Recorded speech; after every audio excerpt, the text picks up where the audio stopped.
हरियाणातील 2 भामट्यांकडून भोकरदनमध्ये वृद्ध नागरिकाची फसवणूक. एटीएम कार्ड क्लोन करून 40,000 रुपये काढले. भोकरदन पोलिसांनी गुजरातमध्ये जाऊन ठोकल्या बेड्या. भोकरदन शहरातील स्टेट बँक ऑफ इंडियाच्या एटीएममध्ये पैसे काढण्यासाठी आलेल्या वृद्धाचे एटीएम कार्ड क्लोन करून हरियाणातील दोघा भामट्यांनी 40,000 रुपये काढून त्या वृद्धाला फसवल्याची घटना उघडकीस आल्यानंतर भोकरदन पोलिसांनी तांत्रिक विश्लेषणाच्या आधारे छडा लावत दोघा भामट्यांच्या गुजरातमधील सागबारा येथून बेड्या ठोकल्या. 31 ऑगस्टच्या दिवशी एक वृद्ध स्टेट बँक ऑफ इंडियाच्या एटीएममध्ये गेले.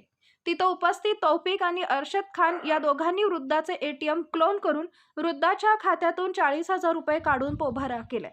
दरम्यान या प्रकरणी भोकरदन पोलिसात गुन्हा दाखल झाल्यानंतर भोकरदनचे पोलीस निरीक्षक किरण बिडवे, पोलीस उपनिरीक्षक पवन राजपूत यांनी तपासाची चक्रे फिरवत या हरियाणातील दोघा भामट्यांना गुजरातमधून जेरबंद केलंय.